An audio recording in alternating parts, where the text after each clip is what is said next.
Hello students, आपका हमारे channel में स्वागत है। आइए चलते हैं टैली प्राइम के नेक्स्ट क्लास में हम बात करते हैं एंट्री की। ठीक है, तो हमने टैली प्राइम में पिछले वीडियो में क्या क्या एंट्री की थी, टोटल हमारा कितना कैश में है और कितना हिसाब किताब हमारा, उसको टोटल देख लेते हैं। फिर उसके बाद हम एंट्री आगे करेंगे। ठीक है, टोटल हम आपको 32 प्रकार के ट्रांजेक्शन बताएंगे, जो आपको अगर सीख लेते हैं तो आपको आगे और भी प्रकार के जो ट्रांजेक्शन आएंगे वो आप सॉल्व कर पाएंगे। ठीक है, ये अगर ये हमारा 32 ट्रांजेक्शन आप अच्छे से सीख लेते हैं, अच्छे से जान जाते हैं, तो आपको लेजर बनाना, एंट्री करना, लेजर को पहचानना, डेबिट क्रेडिट बताना, ये सब आप आसानी से आप जान पाएंगे। ठीक है, तो चलिए पहले टैली प्राइम को ओपन कर लेते हैं और यहाँ पर हम अपने कंपनी में बैलेंस शीट में जाकर चेक करेंगे हमारा कितना टोटल कल के हिसाब से हमारा कैश में कितना है और बैंक में कितना है। ठीक है, तो आप आ जाएंगे यहाँ पर बैलेंस शीट में, इंटर दबाएंगे, यहाँ पर ये खुल जाएगा बैलेंस शीट आपका। अल्ट दबा के F1 प्रेस करेंगे। यहाँ पर देखें कैपिटल अकाउंट में हमारे पास 4,99,500 है, कैश में पास हमारे 4,36,300 है, 21,000 हमारा स्टॉक आइटम है, 50,000 का बिल्डिंग है, 10,000 हमारा बकाया पड़ा हुआ है जो हमको देना है। ठीक है, और 22 रुपये हमारा लॉस में चल रहा है। लॉस में कि प्रॉफिट में इसको चेक करना है तो बैक आ करके आप प्रॉफिट लॉस पे क्लिक करके इंटर दबाएंगे और यहाँ पे आपको देखने को मिल जाएगा नेट लॉस हमारा 22 रुपया है। हमने प्रॉफिट 800 रुपया किया था, लेकिन हमने खर्चा कितना कर दिया, 3,000 रुपया। 3,000 रुपया खर्चा कर दिए तो 800 रुपया घट गया, जो लॉस प्रॉफिट किए थे वो बचा आपका नेट लॉस 22 रुपया। ठीक है, तो चलिए हम इसके बाद एंट्री करते हैं नेक्स्ट।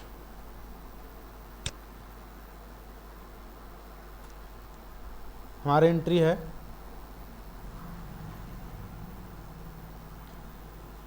दुकान का किराया दिया। ठीक है, दुकान का किराया दिया तो आपका यहाँ पर एक ट्रांजैक्शन है। अब यहाँ पे आपको दो खाते बनाने पड़ेंगे। कौन कौन सा दो खाता बनेगा बताइए जल्दी से, कमेंट करिए। यहाँ पे दो खाते बनेंगे। पहला खाता आपका बनेगा रेंट के नाम से, जिसके नाम पर खर्च किया जा रहा है। ठीक है, तो हमने आपको रूल्स पहले पिछले वीडियो में बताया था या पहले हमने आपको लिखवा भी दिया है। ठीक है, अगर कोई खर्चा हो रहा है और जिसकी वजह से खर्चा हो रहा है, अगर उसका नाम है तो उसी के नाम से पहला खाता बन जाएगा और दूसरा कैश बनेगा, क्योंकि खर्चा कैश में किया जाता है। ठीक है, तो दूसरा पहला खाता आपका हो जाएगा रेंट, दूसरा खाता हो जाएगा आपका कैश। कैश संपत्ति इसलिए जाएगा रियल अकाउंट के अंतर्गत, और रेंट एक प्रकार के खर्चे को इंडिकेट कर रहा है, इसलिए जाएगा नॉमिनल अकाउंट के अंतर्गत। ठीक है, अब आते हैं रियल और नॉमिनल अकाउंट से डेबिट और क्रेडिट को निकालते हैं। ये दोनों रूल्स आपके हैं।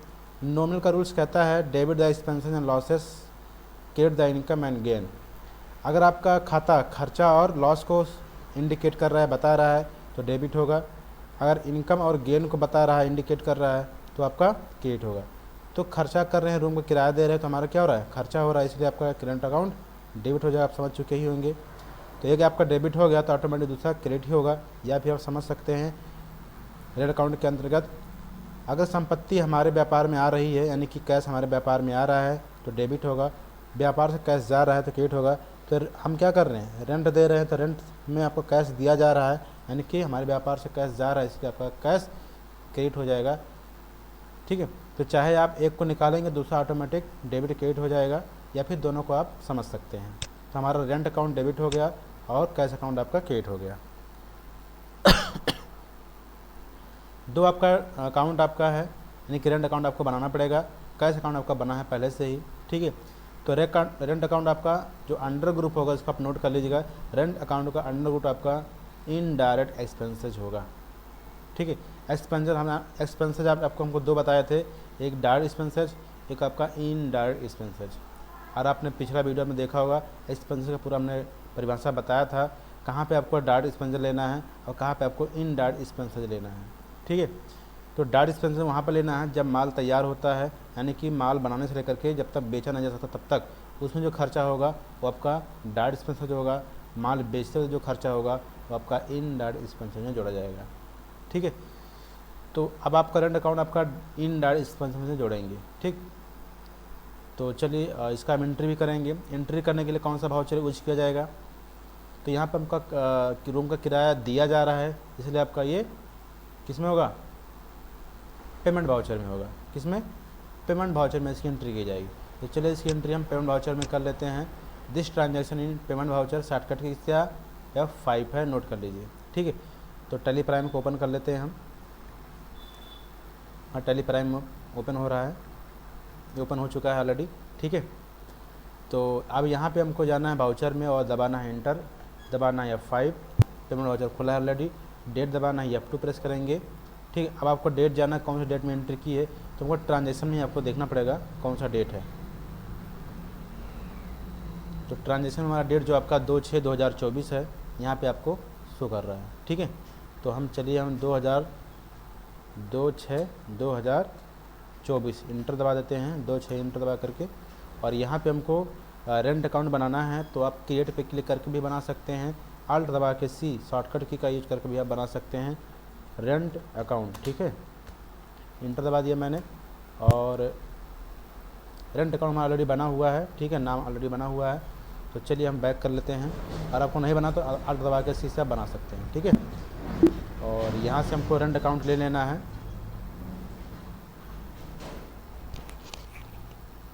इसमें इंटर दबाएंगे और यहाँ पे हमको 1000 रुपया लिख देना है।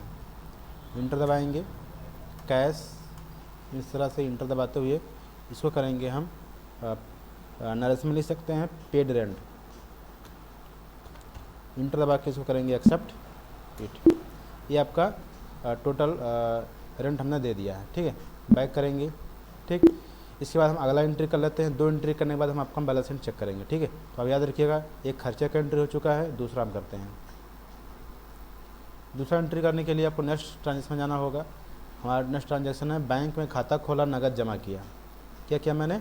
बैंक में खाता खोला है, नगद जमा किया है 10,000 रुपये। तो कौन कौन सा खाता बना गया यहाँ पर, जल्दी बताइए। तो इसमें पहला खाता आपका बन जाएगा क्या? बैंक, क्योंकि हमने बैंक में खाता खोला है। ठीक है, और क्या जमा किया है?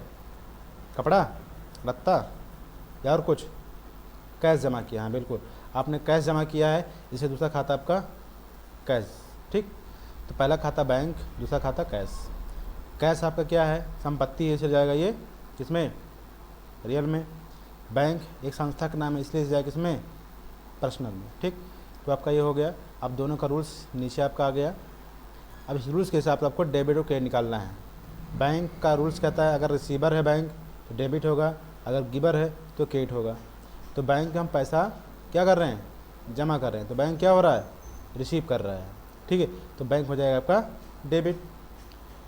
और रियल अकाउंट कहता है कि अगर व्यापार में आ रहा है पैसा तो डेबिट, व्यापार से जा रहा है तो क्रेडिट। तो हमारे पास से पैसा कहाँ जा रहा है? बैंक अकाउंट में जा रहा है, मतलब गोज आउट, व्यापार से जा रहा है, इसलिए आपका कैश अकाउंट क्रेडिट हो जाएगा। इंटर दबाएंगे, यहाँ पे देखेंगे बैंक आपका डेबिट है और कैश क्रेडिट आपका होगा। क्लियर हुआ? अब इसकी एंट्री कौन से वाउचर में करेंगे? हमने वाउचर के बारे में बताया था आप लोगों को।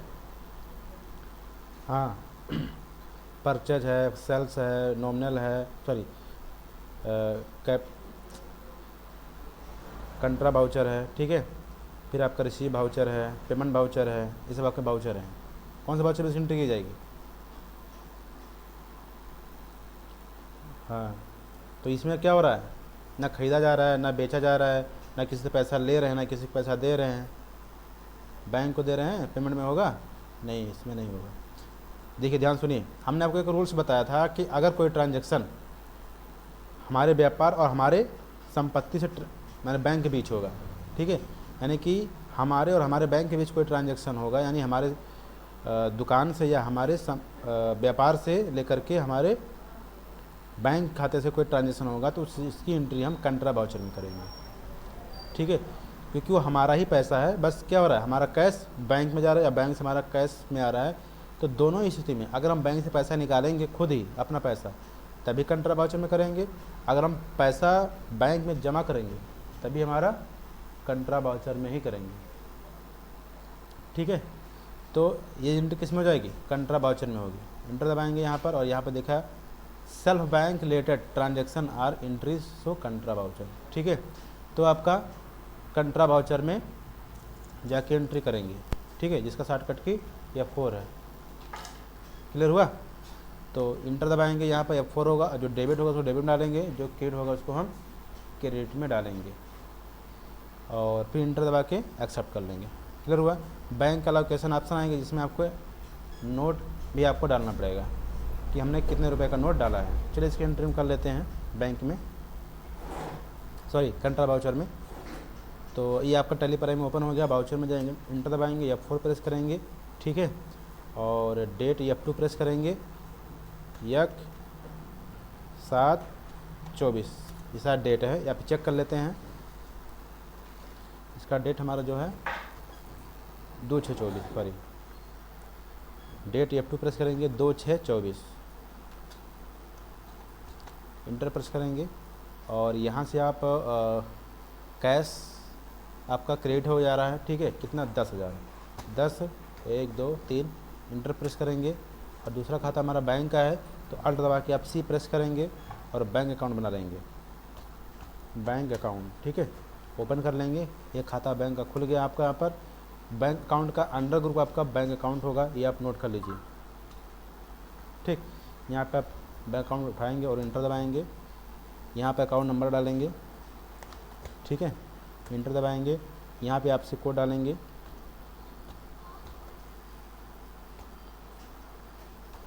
ठीक, इंटर दबाते हुए और इसको करेंगे एक्सेप्ट इट, ठीक है। बैंक इसके नाम से है वो भी आप लिख सकते हैं। 10,000 आ गया, इंटर दबाएंगे।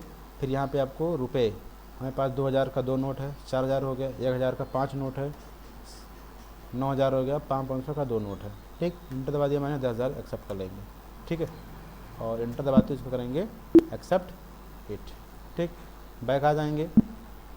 बैक आने के बाद अब जो ट्रांजेक्शन मैंने कर लिया दोनों का हम देख लेते हैं बैलेंस हिस्ट्री। इंटर दबाएंगे, अल्ट दबा के F1 प्रेस करेंगे, ठीक है। तो हम देखेंगे यहाँ पर हमारे पास कैश में 4,25,000 है। कितना था? 36। कितना था? 4,36,000 था। अब यहाँ पे 11,000 गायब है, मतलब 10,000 हमारा क्या हो गया, बैंक में चला गया, नीचे आपको दिख ही रहा है बैंक अकाउंट में, ठीक है। और 1,000 रुपये हमारा कहाँ चला गया?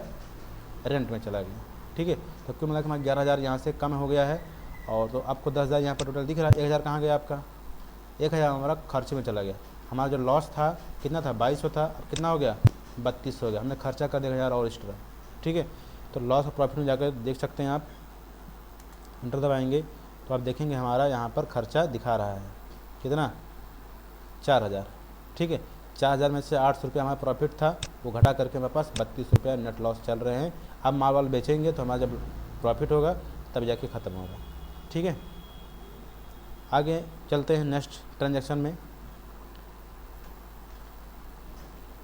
हमारा ट्रांजैक्शन है बैंक से चेक द्वारा नगद निकाले, यानी कि withdraw cash from bank through cheque. 3,000 रुपये हमने निकाला, यानी 10,000 जमा किया, एक महीने बाद हमने एक साथ में 3,000 रुपया निकाल लिया, ठीक है। तो यहाँ भी आपका 2 ही खाता बनेगा, एक बैंक का बनेगा, दूसरा क्या बनेगा? कैश, ठीक है। ऐसा कैश हो जाएगा। तो कैश आपका रियल और बैंक आपका पर्सनल, दोनों का रूल्स यहाँ पर आ जाएगा। लेकिन अब की बार डेबिट क्रेडिट विपरीत हो जाएगा, क्योंकि अब की बार बैंक क्या कर रहा है? देने वाला है, इसलिए बैंक क्रेडिट हो जाएगा। यानी कि रिसीवर होता तो डेबिट, अब की बार देने वाला इसलिए हो जाएगा क्रेडिट। और रियल अकाउंट का कहता है अगर संपत्ति हमारे व्यापार में आ रही तो डेबिट, जा रही तो क्रेडिट। अब की बार हमारे पास कैश आ रहा है इसलिए आपका कैश डेबिट हो जाएगा, बस इतना फ़र्क है, ठीक है। ये भी एंट्री किस में करेंगे हम? कंट्रा वाउचर में करेंगे, ठीक है। हमने आपको पहले से बता दिया था कि अगर पर्सनल सेल्फ का होगा तो आपका कंट्रा वाउचर में इसकी एंट्री की जाएगी, ठीक है। सेम वैसे भी आपको जैसे उसको किए थे हमने कंट्रा वाउचर में, ऐसे इसको भी एंट्री हम कंट्रा वाउचर में कर लेते हैं। चलिए करके देखते हैं। तो बैक दबाएंगे यहाँ पर और जाएंगे हम वाउचर में, इंटर प्रेस करेंगे और यहाँ पे आपको F4 दबा ही है, पहले से आपका कंट्रा वाउचर है, डेट डालना है 1/7/24, इंटर दबाएंगे और यहाँ पे हमारा बैंक जो है आपकी बात देने वाला है, इंटर दबाएंगे। कितना 1,000 रुपया? 3,000 रुपया हमको निकाल के दे रहा है। 3,000 रुपया निकालने में पास 7,000 बचेगा। इंटर दबाएंगे और यहाँ पे हमको कैश में आ जाएगा, इंटर दबाएंगे, एक्सेप्ट कर लेंगे, ठीक है। ये आपका हो गया, हमने बैंक से पैसा निकाल लिया, ठीक। बैक करेंगे यहाँ पर और बैलेंस शीट में जाकर चेक करेंगे, ठीक है। यहाँ पर आपको देखने को मिल जाएगा। तो आप देखेंगे हमारे पास बैंक में कितना बच रहा है, 7,000 बच रहा है और 3,000 आपका कैश में ऐड हो गया, 4,28,000 हो गया। 25 था, 3,000 ऐड हो गया, 4,28,300 हो गया, ठीक है। फिर आपका अलग ट्रांजेक्शन कर लेते हैं इसी में। नेक्स्ट ट्रांजेक्शन है मनोज से माल खरीदा, मनोज से माल खरीदा। अब ये क्या है, उधार ट्रांजैक्शन है, क्योंकि इसमें कैश नहीं लिखा हुआ। हमने पहले सबको बताया था कि अगर ट्रांजैक्शन में कहीं कैश नहीं लिखा हुआ है और व्यक्ति का नाम दिया गया है तो आपको उधार माना जाएगा। ये रूल्स आपका, इसको नोट कर लीजिए, ठीक है। यदि किसी ट्रांजैक्शन में पार्टी का नाम दिया हो, कैश या क्रेडिट ना लिखा हो, तो वो ट्रांजैक्शन उधार माना जाता है। तो पहला खाता क्या बन जाएगा, उस व्यक्ति के नाम से बन जाएगा जहाँ से हम माल खरीद के लाए हुए हैं, ठीक है। तो पहला खाता हमारा मनोज के नाम से, दूसरा खाता जो किया गया, क्या किया गया, परचेज। तो यहाँ पर क्या बन जाएगा, पहला खाता मनोज के नाम से, दूसरा खाता परचेज के नाम से, ठीक। तो मनोज एक व्यक्ति है इसलिए जाएगा वो पर्सनल में, परचेज खर्चे को इंडिकेट कर रहा है इसलिए जाएगा ये नॉमिनल में, ठीक। अब दोनों के रूल्स के हिसाब से आपको डेबिट और क्रेडिट निकालना है। अब यहाँ पे कह रहा है कि debit the expenses and the losses, credit the income and gain, nominal account कहता है। अगर आपका खाता खर्चा और लॉस को शो करा रहा है तो आपका डेबिट होगा, इनकम और गेन को शो करा रहा है तो आपका क्रेडिट होगा। तो खरीदने पर क्या होता है, आपका खर्चा होता है, इसलिए आपका परचेज अकाउंट डेबिट हो जाएगा। Manoj account, rules of account के अंदर कह रहा है कि रिसीवर होगा को डेबिट, देने वाला हो क्रेडिट। तो हम मनोज के यहाँ से माल खरीद रहे हैं, मतलब मनोज हमारा क्या लग रहा है, सप्लायर लग रहा है। क्या लग रहा है, सप्लायर और कस्टमर दो की पहचान करनी पड़ती है। और जब तक आप इनसे आप पहचान नहीं कर पाओगे तब तक आप हमारा सप्लायर है कि हमारा कस्टमर है, मतलब वो कौन से अकाउंट के अंतर्गत जाएगा पहचान बना नहीं पाओगे, ठीक है। सन्नी डेप्टर में जाएगा, सन्नी क्रेडिटर में जाएगा, ठीक है। तो हमारा जो मनोज है वो सप्लायर है, मतलब सप्लायर का मतलब क्या होता है कि हमारे पास दुकान में माल नहीं था, ख़त्म हो गया था हमारे पास, तो हम क्या करेंगे, मनोज के यहाँ से गए माल खरीदने के बाद, कैश पैसे भी नहीं थे, तो मनोज ने क्या किया, उधार हमको दिया है, ठीक है। अब वो उधार माल ला के अपनी दुकान में रखेंगे, उसको बेचेंगे, प्रॉफिट होगा तो उसको मनोज को पैसा वापस करेंगे। कहने का मतलब सीधा ही है, क्लियर हुआ। तो मनोज हो जाएगा यहाँ पर, मनोज आपका हो जाएगा गिवर यानी कि क्रेडिट हो जाएगा, ठीक है। और परचेज हो जाएगा डेबिट। तो अब ये एंट्री किस में करेंगे, खरीद रहे हैं माल तो इसमें होगा परचेज वाउचर में एंट्री। यहाँ बिल्कुल सही कह रहे हैं, परचेज वाउचर में इसकी एंट्री की जाएगी। और मनोज जो खाता बनाएंगे, वो मनोज का जो खाता बनेगा इसका अंडर ग्रुप आप नोट कर लीजिएगा, सेंडरी क्रेडिटर आप मनोज का अंडर ग्रुप चूज करेंगे, ठीक है। तो चलिए इसको एंट्री करेंगे। एंट्री करने से पहले हम क्या क्या खरीद रहे हैं उसका भी हम आइटम देख लेते हैं, ठीक है, बिल देख लेते हैं।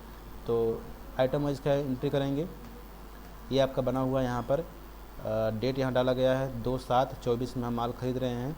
Z3 में मदरबोर्ड है, 15 पीस 1000 के रेट से 15,000 रुपये का टोटल माल है, ठीक है। तो चलिए इसको मैं एंट्री कर लेता हूँ, कौन से वाउचर में, परचेज वाउचर में। परचेज वाउचर पर क्लिक करेंगे और हम डेट को चेंज करके debit wise credit wise entry हम कंप्लीट कर लेंगे, ठीक है। तो आ गया मैंने यहाँ पर वाउचर में, इंटर दबा दिया मैंने, खुल गया। F9 प्रेस करेंगे, आपका खुल जाएगा परचेज वाउचर। अब यहाँ पर आइटम वाइज यानी पार्टी नेम वाला खुला हुआ, हमको डेबिट क्रेडिट वाला खोलना है। तो चेंज मोड पे आप क्लिक करेंगे और यहाँ से हमको वाउचर एज वाउचर पे क्लिक करना है, इंटर दबा देना है। ये हमारा क्रेडिट आ गया। अब क्रेडिट कौन था, मनोज था, मनोज को बनाना पड़ेगा। हर दबा के आप C प्रेस करेंगे और यहाँ से आपको मनोज अकाउंट MANOJ अकाउंट, ठीक, इंटर प्रेस करेंगे और यहाँ से आपको मनोज का सेंडरी क्रेडिटर आपको चूज करना है। सेंडरी क्रेडिटर पर क्लिक करेंगे और इंटर दबाते हुए मनोज का एड्रेस लिख करके एक्सेप्ट कर लेंगे, ठीक है, स्टेप बाय स्टेप। मनोज हो गया। कितने रुपए का माल है, 15,000, 15,000 डाल दिया मैंने, इंटर दबा दिया मैंने। डेट क्या है वो भी आपको डालना पड़ेगा, ठीक, इंटर दबा दिया मैंने। यहाँ पर आ गया, परचेज अकाउंट पर क्लिक करेंगे। आइटम क्या है, Z31 मदरबोर्ड, यहाँ पर क्लिक करेंगे, इंटर दबाएंगे, ठीक, कितना पीस, 15 पीस, इंटर दबाएंगे। रेट हमारा 1000 है, 1000 प्रेस करेंगे, इंटर दबाएंगे, 15,000 का टोटल हो चुका है, ठीक। डेट डालेंगे 2/7/24, ठीक, इंटर दबा के परचेज गुड्स ऑन उधार या क्रेडिट लिख सकते हैं, नहीं तो अब इंटर दबा के एक्सेप्ट कर दीजिए इसको, ठीक। मैंने इसको एक्सेप्ट कर लिया। अब इसको हम बैक दबाएंगे और इसका हम ट्रांजैक्शन जो किया है हमने बैलेंस शीट पर क्या प्रभाव पड़ा उसको हम देख लेते हैं। इंटर दबाएंगे और दबा के F1 प्रेस करेंगे तो अब देखेंगे हमारा जो कैश है सेम वैसे ही पड़ा हुआ है, 4,28,300 है। बैंक भी वैसे पड़ा हुआ है, अंदर क्या है, हमारा जो स्टॉक आइटम था वो बढ़ गया, 21,000 था, यहाँ पर आपका 15,000 जुड़ा तो हमारा 36,000 हो गया। ठीक है, और हमारा जो उधार था कितना 15,000, सॉरी उधार में हमारा 10,000 बकाया था, अब हमारा हो गया 25,000, यानी कि 15,000 वो 10,000 पहले का। इंटर दबाएंगे, देखिएगा देखने को मिल जाएगा आपको, राम के पास, राम को देना है 10,000, और जो अभी तुरंत खरीदे मनोज से यहाँ से, वो भी आपको देना है 15,000, टोटल 25,000 रुपये का देना है। ठीक है, ये आपका हो गया हिसाब। फिर आपको अगला ट्रांजेक्शन कर लेते हैं, थोड़ा सा आगे बढ़ लेते हैं। मनोज को चेक द्वारा भुगतान किया मैंने। अब यहाँ पर हमने मनोज के यहाँ जो माल खरीद के लाए थे उसको 5,000 रुपया चेक काट के दे दिया, 5,000 रुपये का। ठीक है, अब वो एंट्री कैसे करेंगे, तो हमारा खाता ऑलरेडी बना हुआ है मनोज के नाम से, तो मनोज बन जाएगा, दूसरा चेक मतलब बैंक खाता बनेगा। ठीक है, तो यहाँ पर 2 खाते बन गए, मनोज और चेक बन गए, सॉरी मनोज और बैंक बन गया, दोनों आपका पर्सनल में जाएगा क्योंकि व्यक्ति है मनोज और बैंक संस्था है। ठीक, फिर आपका दोनों का रूल्स एक ही रूल से आपका इंडिकेट करना पड़ेगा, जो रिसीवर होगा वो डेबिट होगा, जो देने वाला वो क्रेडिट हो जाएगा। तो मनोज आपका रिसीवर है, वो पैसा पाने वाला है, इसलिए मनोज हो जाएगा क्रेडिट, बैंक देने वाला है मनोज के खाते में, इससे बैंक हो जाएगा क्रेडिट। ठीक है, तो आपका होगा मनोज हो जाएगा डेबिट और बैंक हो जाएगा क्रेडिट। कौन से वाउचर में इसकी एंट्री करेंगे, कंट्रा नहीं, ये एंट्री आपका कंट्रा वाउचर में नहीं हो, क्योंकि आप किसी दूसरे व्यक्ति को आप पे कर रहे हो, या आपका पेमेंट वाउचर में इसकी एंट्री की जाएगी। ठीक, तो चलिए इसको वाउचर में, पेमेंट वाउचर में इसकी एंट्री हम कर लेते हैं। तो जाएंगे वाउचर में और एंट्री दबाएंगे, F5 प्रेस करेंगे। ठीक, और F5 प्रेस करने के बाद पेमेंट आ जाएगा, किसको पे कर रहे हो, मनोज को आप सेलेक्ट करोगे यहाँ पर। ठीक है, उसके बाद फिर कितना 1,000 रुपया, 5,000 रुपया, 5,000 पे क्लिक करेंगे, इंटर दबाएंगे, और ऐसे इंटर दबाते हुए यहाँ पर 1 प्रेस कर देंगे, पहला खाता। ठीक, उसके बाद इंटर दबाएंगे, उसके बाद फिर आगे यहाँ पर हम बैंक के द्वारा पैसा दे रहे हैं, बैंक को सेलेक्ट करेंगे, इंटर दबाएंगे, तो बैंक में हमारे पास 7,000 था, अब बचा 2,000, इंटर दबा करके हम करेंगे एक्सेप्ट इट। ठीक, और डेट डालना है तो डेट डालना 2 जुलाई दिखा रहा, सही है एकदम। ठीक, अब बैक दबा के चेक कर सकते हैं, यहाँ पर हम बैलेंस शीट देखेंगे, हमारे पास जो 8 दबा के F1 प्रेस करेंगे, 20,000 बचा हुआ हमारे पास उधार, जो 25,000 था 5,000 दे दिया हूँ, और यहाँ से हमारे पास बैंक में से 5,000 रुपया कट करके 2,000 बचा, यानी 7,000 था, 2,000 बचा, 5,000 आपका पेमेंट हो गया दूसरे के खाते में। ठीक है, तो इस तरीके से हम बैंक अकाउंट, कैश अकाउंट और जो हमारा बकाया है उसका हिसाब किताब देख सकते हैं। ठीक है, और यहाँ पर लॉस हमारा भी 32,000 ही है, जब माल बेचेंगे तभी आपका आएगा। ठीक है, फिर बैक कर लेते हैं, और आगे जो आपका ट्रांजैक्शन है इसको हम कल के वीडियो में बताएंगे। ठीक है, आज इतना तक, धन्यवाद।